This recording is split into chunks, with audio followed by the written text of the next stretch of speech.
Week 44, Day 1. Have we mastered our environment? Natural disasters tend to nullify the best efforts of mankind. It is as though there are forces at work that are contemptuous of our proud achievements.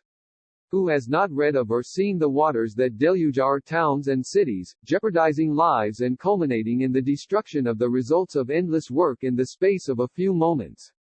We are all vulnerable to feelings of futility as we view the carnage caused to cattle from the sudden inundation.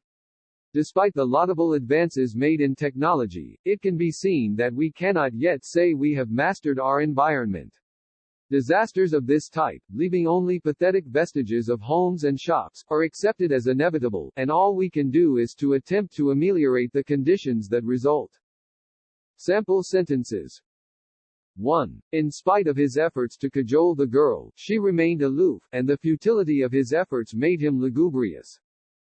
2. To our consternation, modern technology has made feasible a spate of lethal devices that could lead to the inadvertent destruction of the world. 3. In order to nullify the height advantage of his adversary, he abjured smoking and did an inordinate amount of exercise until he was the acme of lightness and dexterity. 4. We found it impossible to mollify the irate owner of 3 prize cats as he viewed the carnage caused by our large dog.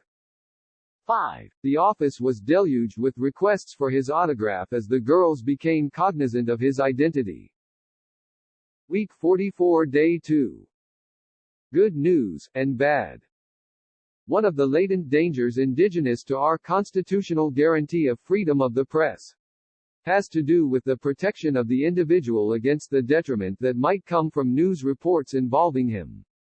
There are libel laws that protect against false charges. If an individual believes his character or livelihood have been damaged by a defamatory article, he can sue. As the plaintiff, he must refute the story and show how the defendant caused him harm by printing a canard. The defendant attempts to substantiate the truth of the article. The printing of news may besmirch an individual's character, but there is no way to alleviate this problem without changes in the Constitution. This would be tantamount to destroying the efficacy of our coveted right to learn the truth from the press. We all deprecate a situation in which someone suffers because of exposure in the newspapers. Only when the harm is caused by someone with a desire to malign under the guise of printing the news can the individual expect to win compensation through the courts. Sample sentences. 1. The mayor vehemently denied there was any antipathy between the governor and himself and blamed this canard on their political opponents. 2. I resent your defamatory remark that depicts me as a culprit. 3. The egregious calumny of the defendant worked to the advantage of the plaintiff. 4. Publishers of newspapers and magazines augment their staff with lawyers to represent them when they are sued for libel. 5. The cynic will deprecate the motives of anyone who tries to ameliorate the iniquities in our society. Week 44, Day 3. A philosopher for our time. Søren Kierkegaard was a Danish philosopher who is reputed to be the forerunner of the current vogue of existentialism. In appearance he was a frail and ungainly man. An extremely erudite thinker and writer, he was a potent force in propagating the new approach to life. His philosophy would excoriate those who believed that man could stand aside from life. In his philosophy it is a heresy to take a detached point of view. It is incumbent upon the individual to get involved. What is germane is not that we exist, but that our existence is determined by our acts. He was a religiously devout man who fervently believed that the individual is always paramount. Sample sentences.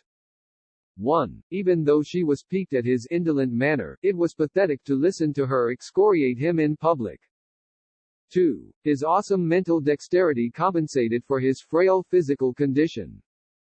3. When Ben's muscles began to atrophy, the doctor initiated therapy with a potent new drug.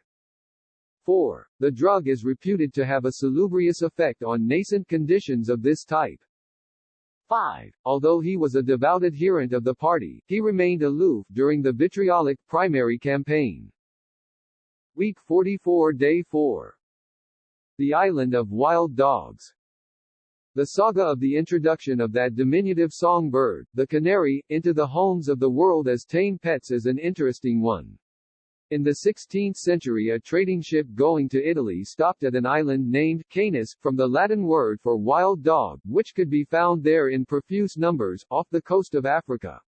The dulcet song of the wild birds whetted the interest of the captain. In impromptu cages hundreds were taken aboard to be traded. The sailors called these gray-green birds, spotted with yellow, canaries. As they approached the island of Elba, near Italy, a malevolent storm put the boat in jeopardy of sinking. A member of the crew released the birds, and the intrepid canaries instinctively flew towards land. The peasants on Elba took the wild canaries in as pets. Eventually, the birds found their way into homes throughout Europe where they were domesticated and bred for variety of song and shades of colors. The canaries prevalent today differ greatly from the ones discovered over 400 years ago. Sample sentences. 1. As the music reached a frenetic tempo, the audience lost all decorum and broke into impromptu dancing. 2. He had no qualms about opposing the clique who insidiously exerted a malevolent influence on the president. 3. The connoisseur was able to glean a worthwhile painting from the profuse variety of poor ones at the exhibit. 4. Europeans drive diminutive cars because their narrow roads and high prices for gasoline are not conducive to or compatible with our large ones. 5. The blasé devotee of the opera was awakened from his ennui by the dulcet tones of the new soprano.